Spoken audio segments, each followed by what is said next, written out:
3장 1절에서 3절.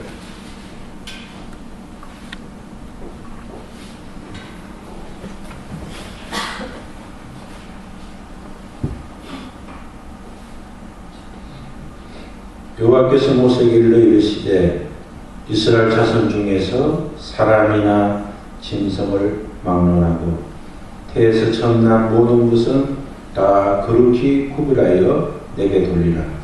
이는 내 것이니라 하시니라. 모세가 백성에게 이르되 너희는 애굽 곧 종되었던 집에서 나온 그 날을 기념하여 유배금을 먹지 말라. 여호와께서 그 손의 권능으로 너희를 그곳에서 인도해 내셨음이니라.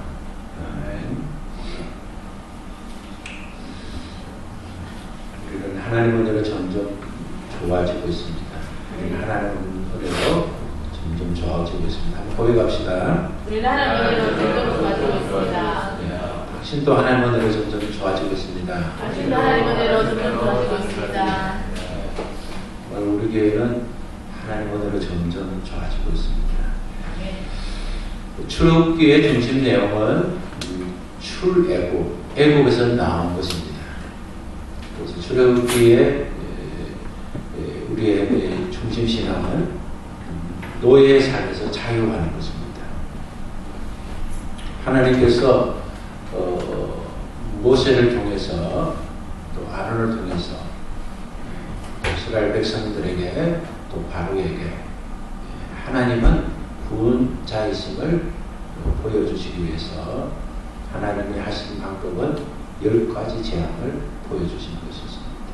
하나님 10가지 재앙을 통해서 바로에게 또 이집트 백성들에게 또 바로의 신하들에게 또 하나님의 백성들에게 하나님의 말씀을 순종하지 않으면 결단코 하나님의 뜻을 가로막을 수밖에 없다는 것. 하나님의 말씀을 순종할 때 복이 있지만 하나님의 말씀을 순종하지 않으면 심판이 있다는, 세상의 어떤 시들과 하나님은 구별된다는 것. 하나님은 오직 세상 만물을 다스리고 통치하시는 분인 것을 하나님이 보여주셨습니다. 하나님께서는 이집트의 노예로 살던 이스라엘 백성들이 출애굽한 그날을 새해로 삼고 첫 달로 삼으면서 그 달을 아비월이라고 이름을 지어주었습니다. 우리는 1월, 2월, 3월, 4월 이렇게 달을 정하지만 그들은 이제 달 이름을 정해서 순번적으로 하는 것입니다. 달의 명칭의 이름으로 그렇게 사용을 하는데 하나님은 새해의 첫 달을 아비월이라 해라. 아비월이라는 것이 새봄을 말합니다.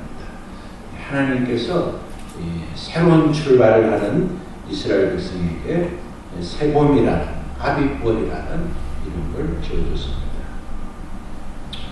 태양력을 사용하는 우리는 3월과 4월간을 새봄이라는데 그때에 3월과 4월 그때에 하나님께서 새봄이라는 이름을 지어줬습니다.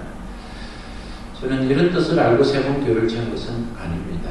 저는 새봄교회 이름을 지을 때는 얼었던 땅에 새로운 봄이 오면 모든 것이 변하고 꽃이 필 것이다 하는, 힘들고 어렵게 사는 자들을 생각하고 힘들고 억압이 있는 환경을 보면서 하나님의 봄의 기울로 회복하는 목회를 하겠다는 소망으로 새봄교회라는 이름을 받았습니다. 그런데 이제 점점 하면 할수록 하나님께서 새봄교회를 통해서 이름을 주신 그 귀한 일들을, 특히 출애굽을 공부하면서 하나님을 더 감사하게 되었습니다. 이집트에 있던 이스라엘 백성들이 노예 땅에서 떠날 수 있던 심판은 마지막 10번째 장자의 심판이었습니다. 장자의 심판을 받기 전날 밤에 하나님께서는 그들에게, 이스라엘 백성에게 말했습니다. 양이나 염소 중에서 1년 된 수컷을 잡고 그 피를 좌우 문설주와 임방에 바르라는 말씀이었습니다. 피를 바른다고 살 수 있을까? 그렇게 생각하고 바르지 않은 자는 죽음을 면할 수 없고, 하나님 말씀하신 대로 1년 된 수컷을 잡아서 그 피를 무술주와 임방에 발랐던 집은 죽음의 기운을 면하게 되었습니다.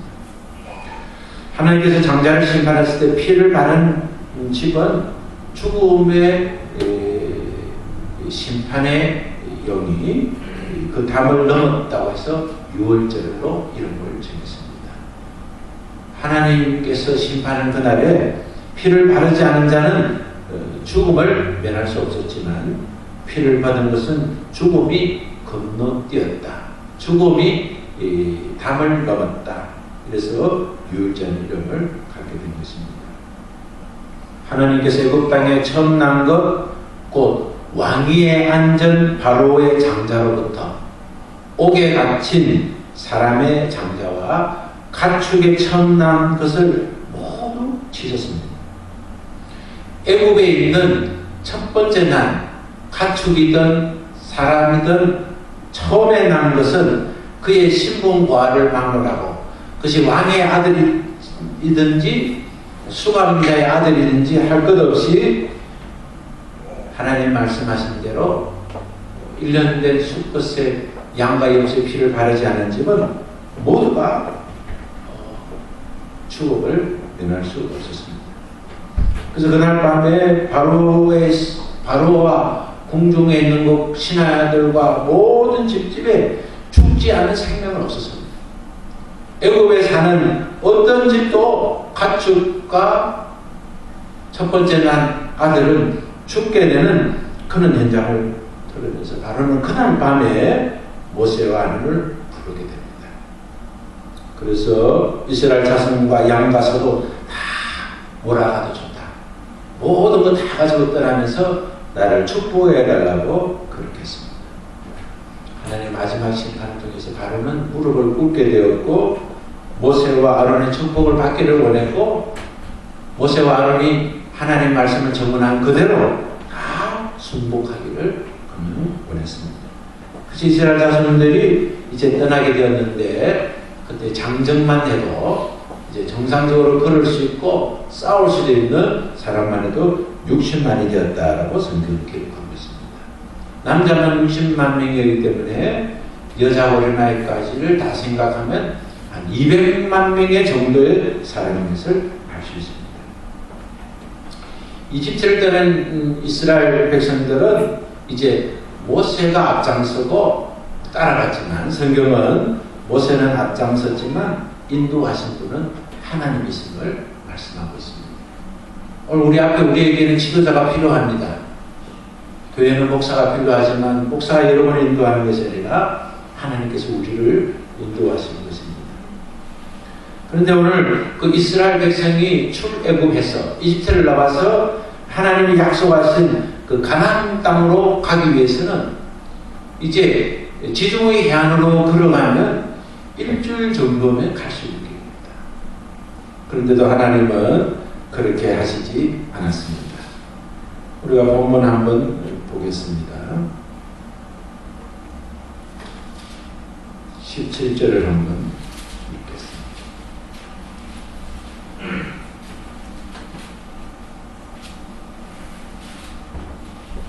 17절, 13장 17절 시작. 바로가 백성을 보낸 후에 블레셋 사람의 땅의 길은 가까울지라도 하나님이 그들을 그 길로 인도하지 아니했으니 이는 하나님이 말씀하시기를 이 백성이 전쟁을 하게 되면 마음을 돌이켜 애굽으로 돌아갈까 하셨습니다.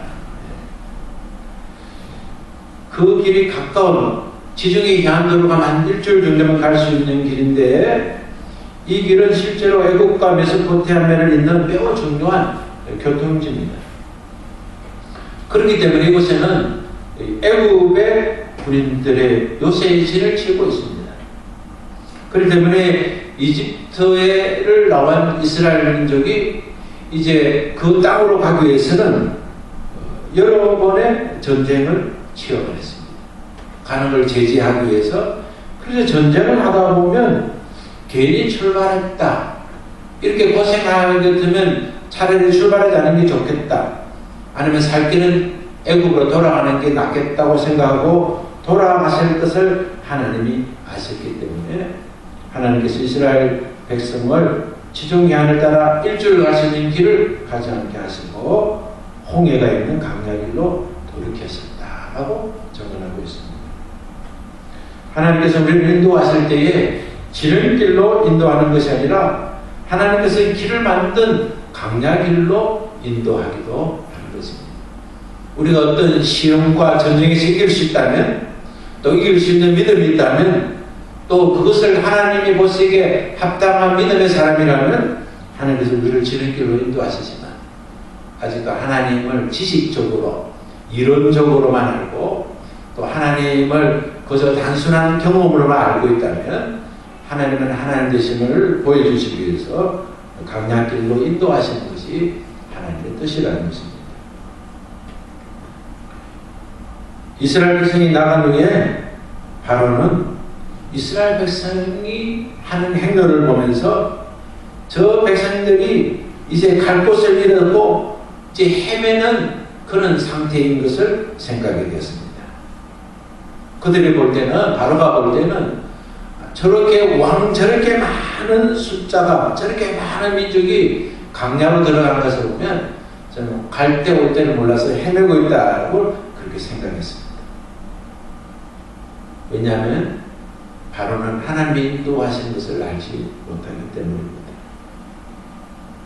하나님께서는 우회도를 인도하시면서 낮에는 구름기둥, 밤에는 불기둥으로 이스라엘 백성을 비춰주시고 주야로 하나님께서 그들을 인도해 주셨습니다. 우리가 생각할 때 사람들이 우리를 평가하는 것과 하나님께서 우리를 평가하는 것은 근원적으로 다릅니다. 우리는 사람으로부터 인정받아야 되지만 하나님으로부터 인정받는 것이 중요합니다. 하나님께 인정받지 않고 사람에게 인정받는 것은 의미가 없습니다. 그러나 우리가 하나님께 인정받으려고 하면 또 하나님 인정을 받게 되면 자연스럽게 사람에게도 인정을 받을 수 있습니다. 그러나 사람에게 인정받으려고 하면 하나님께 인정받지 못하고 하나님께 인정받지 못하면 결코 사람에게도 인정받을 수가 없습니다. 하나님은 이스라엘 백성을 구름기둥 불기둥으로 인도하셨는데 성경에는 어떤 현상으로 나타나는지는 확인하고 구체적으로는 알 수 없지만 그러나 이스라엘 백성은 구름기둥과 불기둥을 보면서 하나님이 임재하시고 인도하신 것을 확실한 증거가 되었습니다. 이스라엘 백성은 지금까지 한 번도 가보지 못한, 그들은 다 이집트에 살았기 때문에 한 번도 경험하지 못한 이 강약길을 이제 하나님 인도하심으로 따라가게 되었습니다.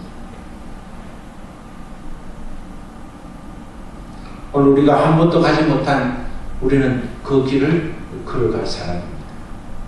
오늘 우리가 가급처럼 살면 안 되고 우리는 미래를 꿈꾸는 대로 살아야 됩니다. 오늘 우리가 살아왔던 것이 아름답고 축복의 삶을 살았다 하더라도 하나님이 얘기하시는 더 큰 축복과 더 은혜와 더 능력을 바라보면서 우리는 그 길을 전진해야 됩니다.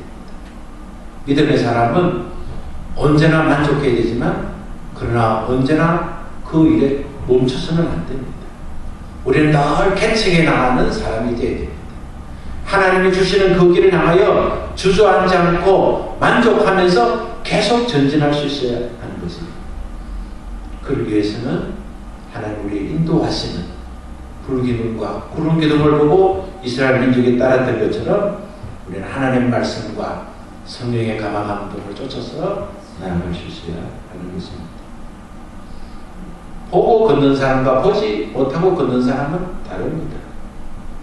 하나님의 말씀을 인도하시는 것을 알고 따라가는 사람과 모르고 따라가는 사람은 다른 것입니다. 어린 아이가 어머니와 아버지의 손을 잡고 따라갈 때 두려워하지 않는 것은 그가 어머니, 아버지가 보호자인 것을 알 때 두려워하지 않습니다.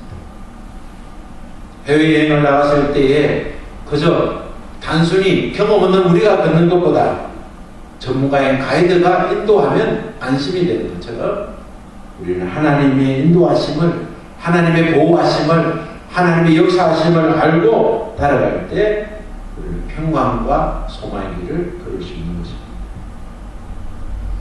하나님의 능력을 믿는 성도는 그 어떤 절망의 가운데서도 하나님은 구원이신다는 것을 고백할 수 있습니다. 오늘 14절 10절에 보면 그들이 이제 나아간 것은 이제 하나님께서 허락하셨던 여기는 홍해로 인도하는 길이었습니다. 14절 10절을 한번 읽겠습니다. 바로가 가까이 올 때에 백성들은 이스라엘 자손이 눈을 들어 먼저 애굽 사람들이 자기 뒤에 이른지라. 이스라엘 자손이 심히 두려워하여 여호와 앞에 부르짖고. 하나님께서 이스라엘 백성을 인도한 것은 지중해적으로 쉬운 길을 가는 것이 아니라 강야로 들어와서 홍해 앞으로 하나님이 인도하셨습니다. 홍해 앞으로 인도해서 그곳에 진을 치고 있을 때에 바로는 그 기간 동안에 바로는 마음의 변화가 일어났습니다. 200만이라는 사람이 이집트에서 빠져나가고 그것이 일할 수 있는 인력의 능력 가진 사람에도 최소 60만이 되는데 그들이 일했던 자리가 비어 있으니까 경제에 얼마나 치명적인 영향이 있었겠습니까? 삶의 질이 얼마나 떨어졌겠습니까? 그리고 그들이 홍해 광야에서 머무를 것을 보면서 이래서는 안 되겠다. 다시 그들을 데리고 와서 그들의 원래 자리로 돌아놔야 되겠다고 생각하고 바로가 군인을 동원해서 그들을 추적하게 된 것입니다. 바로는 76기로 편성된 병거만 해도 600대를 가진 최정예 부대를 편성해서 그들을 추격하기 시작한 것입니다. 이스라엘 백성은 그들의 진친 뒤에 추격해왔던 바로의 군대들을 보면서 원망하기 시작했습니다. 우리가 무덤이 없어서 애굽에 매장지가 없어서 우리를 이끌어내어서 강제해서 죽게 하느냐 라고 모세를 원망하고 두려워해서 하나님께 부르짖었습니다. 애굽 사람들이 자기를 잡으러 와는 죽이러 온다고 생각하고 그것을 보면서 그는 두려워하면서 여호와께 부르짖었습니다. 우리가 하나님께 기도해야 됩니다. 그러나 우리의 기도가 두려워서 하는 기도는 바람직한 기도가 아닙니다. 우리는 기도하는 원인이 두려움이 원인이 될 수 있습니다. 그러나 우리가 기도할 때는 두려워하여 기도하는 것이 아니라 두려움을 해결해 달라는 기도여야만 합니다. 이스라엘 자손이 심히 두려워해서 하나님께 부르짖고 심히 두려워해서 하나님께 부르짖던 증거는 자기를 지도했던 모세를 원망하는 것이었습니다. 모세는 하나님의 사람이었습니다. 모세는 하나님의 일꾼이었습니다. 모세를 원망하면 하나님을 원망하는 줄을 그들은 알지 못했습니다. 애굽의 매장지가 없어 우리를 이끌면서 여기서 죽게 하느냐고 억지를 부렸습니다. 우리는 애굽에서 애굽 사람을 섬기는 것이 오히려 여기서 죽는 것보다 낫다고 했습니다. 그때 모세는 두려워하는 백성들에게 두려워하지 말고 가만히 서서 여호와께서 오늘날 너에게 행하시는 구원을 바라라고 말을 합니다. 우리가 어떤 일을 할 때, 특히 주일을 할 때 앞장서서 찬송할 수 없다면 가만히 서 있는 것이 좋습니다. 우리가 앞장서서 도울 수 있는 힘이 없다면 그 일을 행하시는 주님을 바라보면서 우리는 묵묵하게 있는 것이 바람직합니다.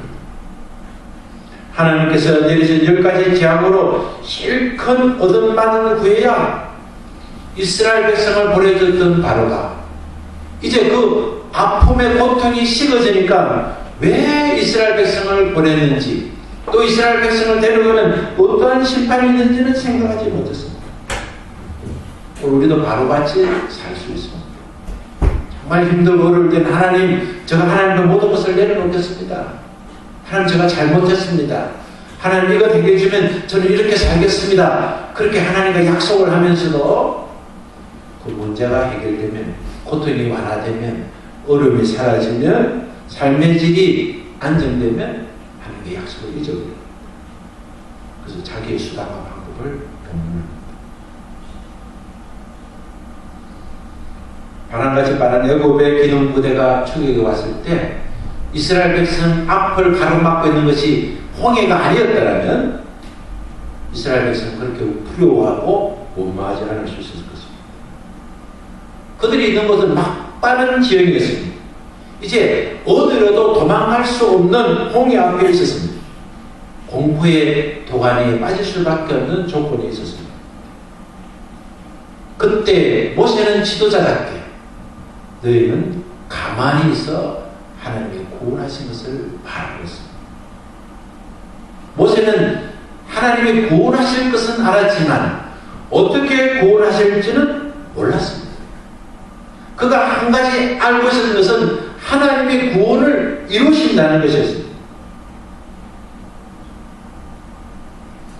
모세는 그들에게 가만히 있으라고 말한 이후에 15절 이하에 보면 하나님께서 모세에게 어떻게 구원을 이루실까에 대한 방법을 말씀하고 있습니다. 오늘 우리의 삶의 고백이 대단히 중요합니다. 오늘 우리는 아침에 눈을 뜨는 순간 나는 오늘 점점 잘 되고 있습니다.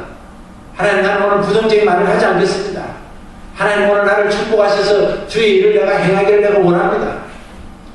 우리가 어떤 일을 만나도 우리가 입으로 선포하고 고백하면 하나님이 어떻게 구원을 이루실지는 알 수는 없지만 그러나 분명한 것은 하나님 나를 쓰시고 하나님 나를 복주시고 하나님 나의 기업을 축복하시고 하나님 우리의 삶을 주관하시고 다스린다는 그런 신앙의 고백이기 때문에 하나님 우리가 믿고 고백한 대로 응답해 주시는 것을 믿으시기 바랍니다.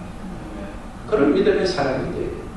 현실을 보고 판단하는 것이 아니라 하나님을 보고 우리는 고백할 수 있어요.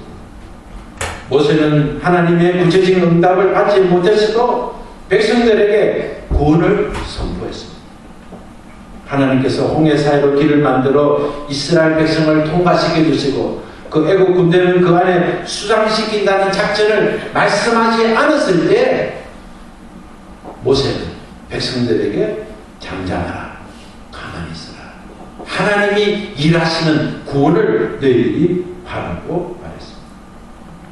오늘 믿음의 아버지라면, 믿음의 어머니라면, 우리가 믿음의 사람이라면 오늘 우리 현실이 그 일을 이룰 수 없는 조건과 환경이 있어도 우리는 말해야 돼요. 그것이 바로 믿음입니다. 하나님 우리 가정을 쓰신다. 하나님 내 인생을 쓰신다. 하나님 우리 교회를 쓰신다. 하나님이 더 좋은 곳으로, 더 나은 곳으로, 더 축복의 땅으로 인도하신다는 그런 불같은 소원은 그것이 말이에요.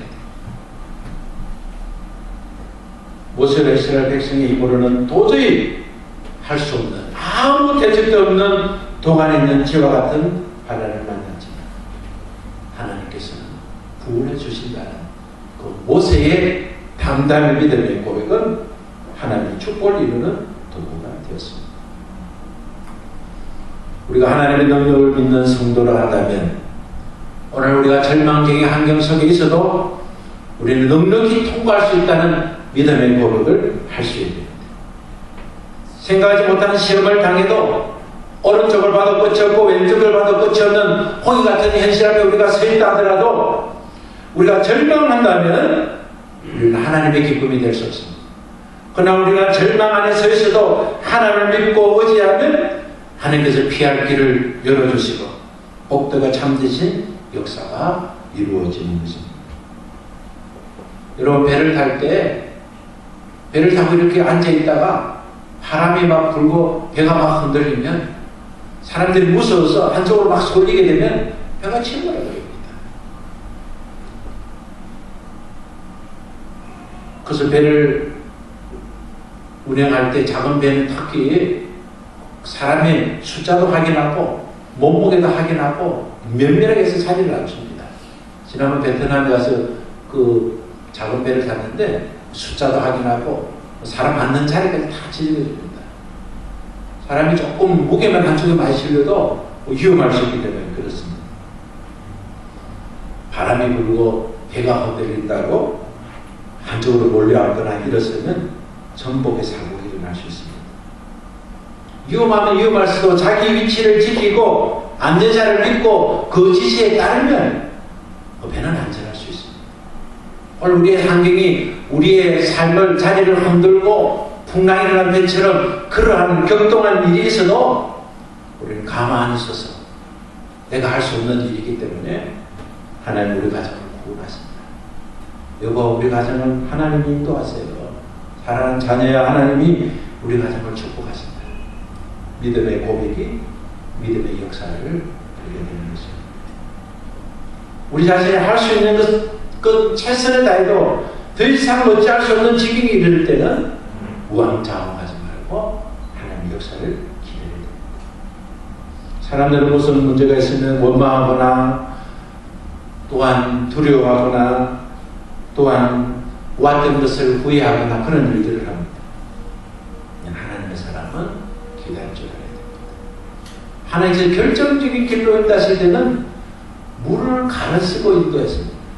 홍해를 가르고 인도했던 하나님께서는 이스라엘 백성이 또 가나안에 들어갈 때는 요단을 가르고 인도하셨습니다. 물이 가라지면 어떻게 됩니까? 물을 통해서 길이 열리고 지나가면 물이 닫힙니다. 돌아가지 말라는 겁니다. 뒤를 보고 따라온 자는 수상되지만 앞으로 전진하는 것이 신앙입니다. 뒤를 돌아보면 소금이 되고 뒤를 돌아보면 사망이 되고 뒤를 돌아보면 악한 영의 저주를 받게 되는 것입니다.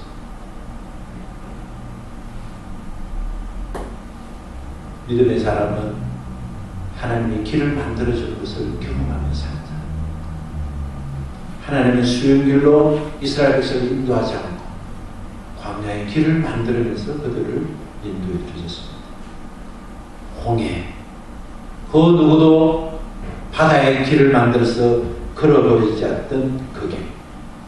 하나님께서는 지중해로 가는 길을 통하지 아니하고 홍해를 통해서 만들어지 없는 홍해의 한가운데를 직통으로 가는 길을 만들어 주시고 그 길을 이스라엘 백성을 걷게 했습니다.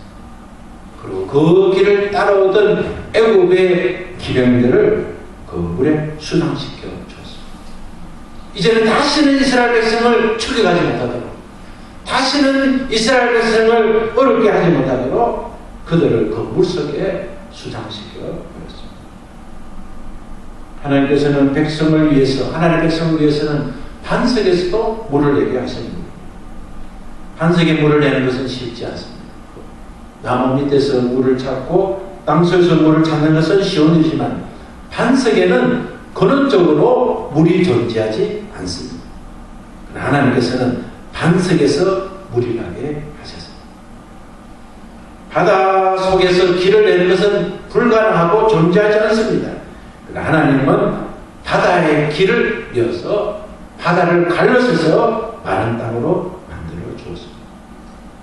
정을망의 사람을 만났다고 한다면 오늘 우리가 할 일은 당황하거나 두려워하거나 원망하거나 낙심하는 것이 아니라 가만히 있어서 하나님의 구원을 바라보며 믿음으로 고백하는 사람이 되어야 할 것입니다.